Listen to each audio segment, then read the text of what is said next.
소명이라는 뜻을 한번 생각해 보신 적이 있으실 겁니다. 소명은 하나님께서 그리스도인에게는 하나님께서 맡겨주신 임무를 자신의 소명, 사명이라고 생각합니다. 어, 이 시간에는 또 하나님을 믿는 또한 하나님을 따르는 우리 모든 양문의 교우들이기에 자신에게 맡겨주신 하나님의 뜻이 또한 이루어지기를 소망하면서 또 다시금 살펴보면서 말씀을 들어주셨으면 좋겠습니다. 어, 엘리야 선지자는 여러분이 잘 아시는 것처럼 450명의 바알 선지자와 아세라 선지자 400명의 대결에서 가뭄 속에 비가 내림으로 하나님이 참신이심을 드러냈습니다.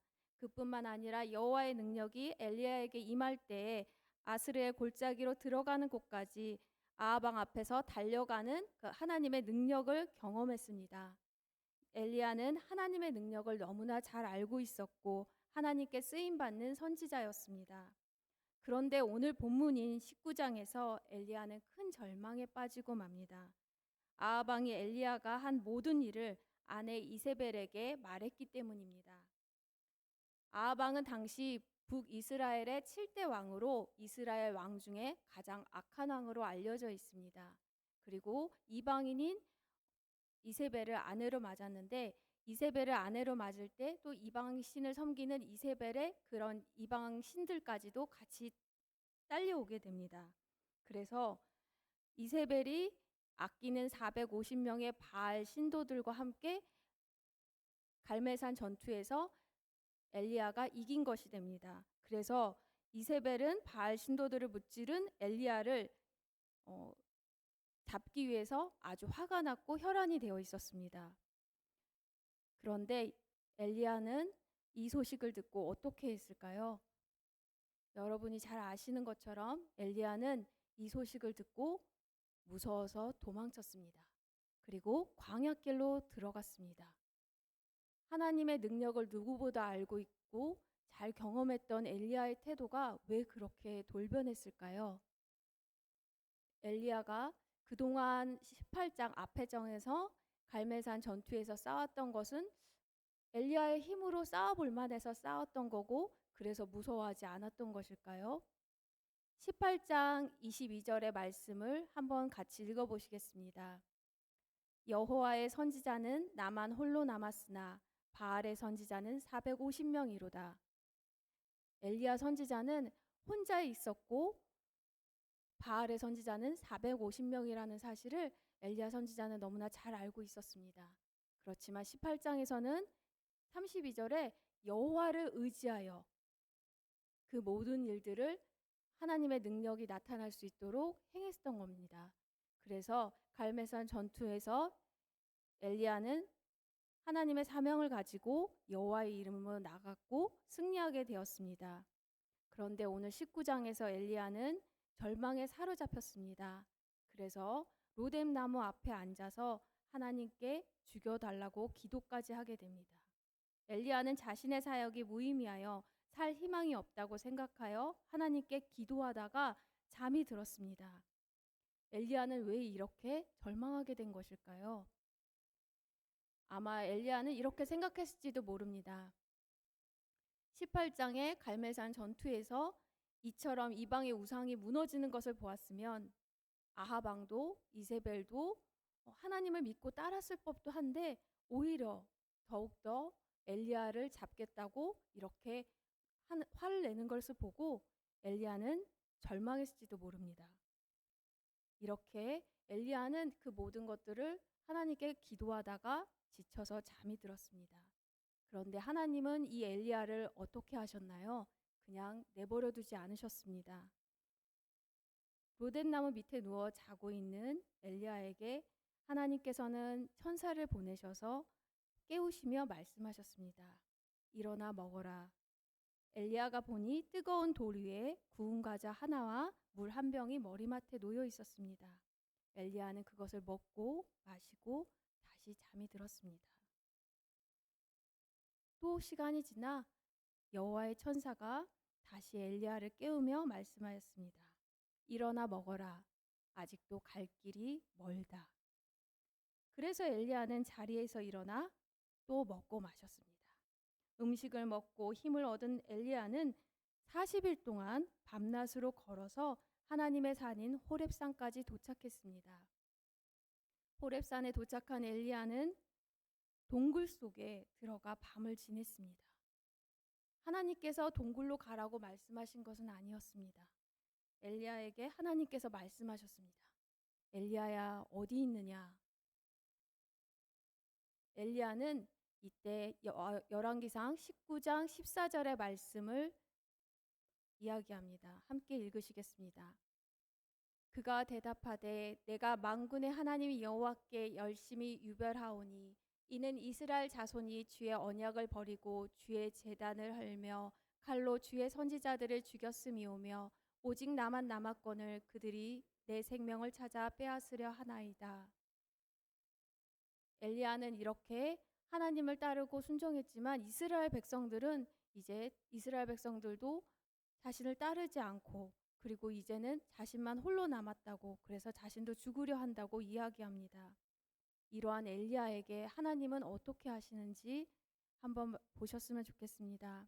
하나님께서는 이러한 엘리야를 그저 두지 아니하시고 다시금 사명을 주십니다. 하나님은 엘리야를 만나 주시는데 바람이나 지진이나 불 속에서 만나 주신 것이 아니라 세미한 음성, 곧 조용하고 부드러운 목소리로 만나 주셨습니다. 엘리야에게 왜 여기 있느냐 말씀하십니다. 그리고 임무를 주십니다. 15절 같이 말씀 읽으시겠습니다. 여호와께서 그에게 이르시되 너는 내 길을 돌이켜 광야로 통하여 다메섹에 가서 이르거든 하사엘에게 기름을 부어 아람의 왕이 되게 하고 그 다음 말씀은 예후에게 기름을 부어 이스라엘 왕으로 삼고 엘리사에게 기름을 부어라 너 다음에 예언자가 될 것이다 하고 말씀하셨습니다. 하사엘에게 기름을 붓고 예후에게 기름을 붓고 그리고 엘리사를 다음 후계자로 세우라는 말씀입니다. 그리고 하나님께서 한 가지 더 말씀을 해주셨습니다. 하사엘의 칼을 피하는 자는 예후가 예후의 칼을 피하는 자는 엘리사가 죽일 것이라고 말씀하시며 엘리사에게 더 이상 겁내지 마라. 하나님께서 지켜주신다 말씀하셨습니다. 그리고 하나님께서는 말씀하십니다. 18절 말씀 함께 읽으시겠습니다. 그러나 내가 이스라엘 가운데 7,000명을 남기리니 다 바알에게 무릎을 꿇지 아니하고 다 바알에게 입맞추지 아니한 자니라. 아멘. 이스라엘에게 바알에게 무릎 꿇지 않은 7,000명을 남겨두었다 하며 엘리야가 혼자가 아니라 함께 하나님을 섬길 사람들이 있다는 것을 말씀해 주셨습니다. 아까 서두에 시작할 때 우리에게는 각자 소명이나 사명이 있으실 거라고 말씀을 드렸습니다. 더군다나 하나님을 믿고 따르시는 분들에게는 자신의 분야에서 자신이 속한 곳에서 하나님의 뜻을 또한 나타낼 소명의식, 사명의식이 있을 거라 생각합니다. 여러분들에게 사명은 지금 어떤 위치에 있습니까? 혹시 아까 엘리야처럼 아무리 수고하고 노력했지만 아무것도 변하지 않아 절망하신 상태입니까? 아니면 하나님을 의지하고 하나님과 함께 전진해 나가고 있는 상태십니까? 오늘의 말씀의 제목은 일하시는 하나님입니다. 하나님은 쉬지 않으시고 열망하시는 하나님이라는 말씀에 동의하시나요? 혹시 하나님은 지금 쉬고 계시거나 멈춰 계신 것 같다고 생각하시는 분이 계시나요? 설령 하나님께서 지금 잠시 멈춰 있다고 생각하시는 것 같더라도 하나님은 아무것도 하시지 않는 분이 아닙니다. 예를 들면 악보에 쉼표가 있다면 쉼표는 멈추는 것이죠. 하지만 아무것도 하지 않는 것이기보다 아름다운 곡의 표현을 하기 위해 작곡자가 쉼표를 그려 넣은 것이지요. 실제로 음악을 하는 사람들도 쉼표할 때는 절대 쉬지 않습니다. 다른 곡의 음표를 연주하기 위해서 준비하지요. 운동도 마찬가지입니다. 쉬는 순간에도 다음의 스텝을 움직이기 위해서 긴장을 놓지 않습니다. 태초부터 계신 하나님은 창세로부터 하나님을 일을 하기 위해 지금도 쉬지 않고 계속 일하고 계십니다. 제가 가끔 보는 유튜브 채널 중에 김창옥이라는 분이 계십니다. 기독교인이신 것 같은데 지혜롭고 말씀을 잘 하십니다. 그곳에서 사람들의 상담을 해주시고 답변을 해주시는데 설교를 준비하다가 어제 생각이 났습니다. 그분이 했던 어떤 답변이 생각이 났는데요. 어떤 분이 가족을 데려오셨는데 주변의 가족이 항상 투덜거려서 너무나 힘들다고 상담을 하는 것이었습니다. 그럴 때 그 김창옥 선생님은 이렇게 이야기해 주셨습니다. 그 사람은 굉장히 성실한 사람인데 지금 지쳐서 안 할 수는 없고 투덜거리는 거라고. 그래서 성실한 성형으로 열심히 그저 일을 하고 있는 것이라고. 근데 혹시 일상생활에서 감사와 기쁨보다 부정적이거나 힘든 면이 있으신 분이 혹시 계신가요? 그러면 혹시 내가 지친 것이 아닌가? 혹시 내 자신을 영적으로, 육적으로 살펴보시는 것은 어떠신가요? 사람의 지친 몸은 육체로도 쉼을 얻습니다.